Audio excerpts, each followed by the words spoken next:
Once upon a time, when a new film came out, there was a good chance it was based off an original screenplay. And if not, it was an adaptation of a book, play, or in Disney's case, some old ass fairy tale meant to scare German kids into obeying their parents and staying the fuck out of the woods. Jump forward to our present day, and that's not nearly so much the case.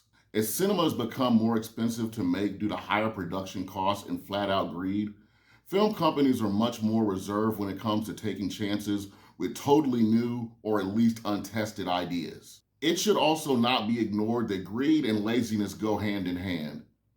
And nothing's a bigger example of this than the last decade's worth of remakes and rehashings that the internet's got into the habit of crapping on more than Vince McMahon does to his so called girlfriend. Now, part of this is me being a grumpy old man, but I've seen enough film and television over the years that at this point, I'm mostly content with going back and revisiting my favorites and every so often checking out something new, which in many cases is to my disappointment, in a manner of how I imagine most virgin girls feel after the first time they do the deed. That being said, going back to watch shit you like 10, 15, or even 20 some years ago can be a landmine unto itself. Memory is a funny thing, and we have a tendency to look back at experiences in a somewhat biased manner, often forgetting any negative aspects of that moment and conflating the positive ones. There are many times I've gone back to watch an old movie or show and noticed how shallow the plot is, or the stereotypical nature of the characters and their lack of development.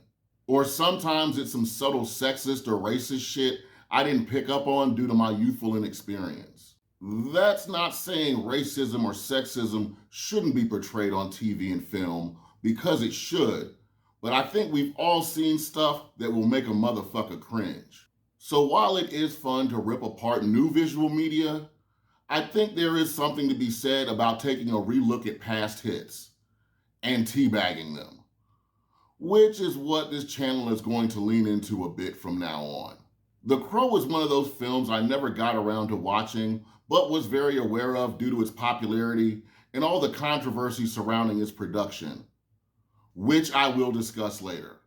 Before you jump down my throat about why I never watched it and why am I only doing so now for the purpose of roasting it, well, A, I can guarantee for every film I haven't seen, there are at least two that I have and you haven't. And B, if it wasn't for the upcoming remake, this would have never made my radar. And you know a remake is probably going to be a total ass volcano when a know-nothing like me can look at the trailer and be like, this looks way different than the original that I haven't seen. But here we are, and after having watched The Crow 4 or 5 times at this point, I'm ready to give you my thoughts. Spoiler alert, this ain't a glowing review. It's a pretty simple plot. Guy who was murdered with his fiancée comes back from the grave to get revenge on his killers with the aid of a crow that gives him the ability to recover from any wound instantly, then slink off into the night untraced. And some Thundercats sight beyond sight shit. I first thought it was set in a random metropolis, but pretty quickly it becomes pretty apparent this is a fictionalized version of Detroit. This movie's aesthetic is early to mid-90s liquefied in a bottle. Dark, mildly disjointed to a pop grunge soundtrack, and a perfect reminder that when you get older, you will look back at some stuff you were into in your teens and early 20s with shame. So saith the Lord. The Crow forces you to ask a lot of questions. Many you just have to accept that the film is not going to answer. Like, what the fuck is up with this crow? Oh yeah, they explain all that in the first few seconds of the opening scene, so you know it's your damn fault for missing it. Why were Brandon Lee's character and his fiancée killed in what seems to be a rent control bust-up when a year later the building looks like it should be in fallout? What the fuck is up with this main bad guy? Because he doesn't really have a reason to get that involved except someone's killing some low-level goons of his. But he's also not really concerned with why. And why is his main motivation and the apparent reason he's this city's major crime boss all based on him starting Devil's Night? Yes, this dude's claim to fame is starting fires. And besides him boning his Asian sister, And the resemblance is like saying I look like Denzel Washington, being an over-the-top asshat, and getting his booger sugar sensibilities from Tony Montana. There's not really much to him. One of the most notable problems this film has is there's nearly no plot setup. The first time you meet the main character, he's literally pulling himself out of his grave like maybe 7 minutes in. And nearly all his backstory is explained through a bunch of flashback sequences throughout the film, and most of those are very brief. It's kind of like someone came up with the story as they were writing the screenplay and not before. But I found out the IP is based on a comic, so the rushed nature of the intro makes more sense. I did learn the comic does the flashback effect, so I'm assuming it's more well done than this. I do need to address the original comic series because I'm positive a ton of you will assume I'm just being a douche if I don't to some degree. The creator of The Crow, James O'Barr, developed this story after the death of his fiancée, which, long story short, he deeply internalized. Shout out to the channel Into the Depths because their video shed a lot more light on the original and how much more in depth the comic book really is. From what I can tell from that video and a couple friends that read it, the comic seems really solid, so I get the appeal and the fandom. But that, however, in no way justifies the ineptitude of this film. I ain't the first to ever say this, but no movie adapted from a book, play, or anything else should expect the viewer to have a mouse dick's worth of knowledge about the source material. It should be able to still tell the same basic story and do so in a manner where the viewer actually understands what's happening the first time they watch it. I find myself having difficulty summarizing this movie because it feels really vapid and leans on that dark, edgy aesthetic to cover up just how stupid a lot of what you're watching really is. One of the main characters is a cop played by the black guy from Ghostbusters, who's countered by the typical dickhead sergeant. There's a typical street urchin, and she has some of the most typical monologues you would expect from a film with this mood. The goons are a textbook example of juvenile to the point of being moronic, and the Batman influences become too glaring to ignore. But at points, it might be the other way around.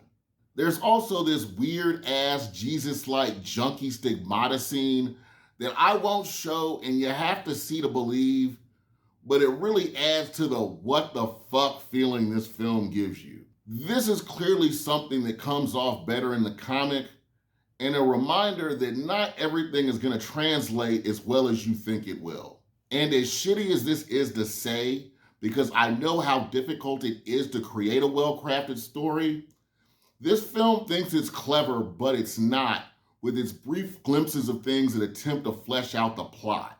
It's pretty common for a good film to require a second watch to truly get everything, but The Crow takes advantage of that like a frat boy with roof and all. Seeing as how this is from the 90s when network television was really a thing, this could have easily have been a made-for-TV movie. You could cut out all the bullshit filler, replace them with commercials, and it would have the same runtime, and the craptastic nature of this could be forgiven. Now, I would be lying to say everything about this film is shit, because there are a few decent parts, but the dumb fuckery quickly slaps you back into reality. And personally, it's not so much that the movie's bad.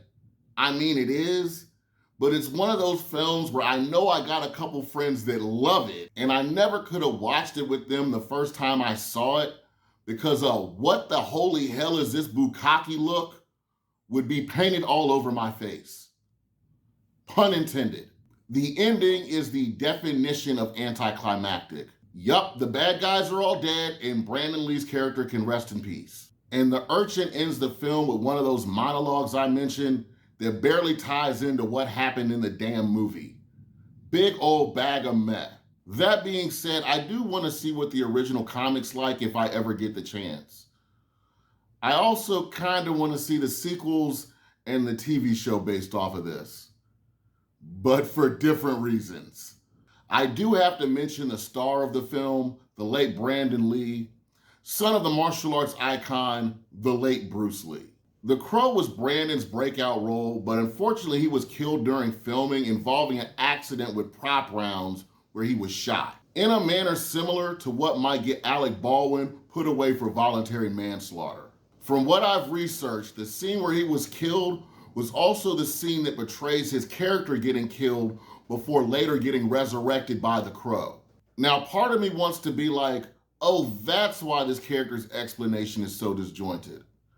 But after multiple watches, I have a hard time thinking that's the case. Well, that's all I have to say about The Crow. I give this film a rating of toenail in your frosted flakes. Thanks for watching. If you liked the video, like and subscribe. If not, hey, at least you watched this far.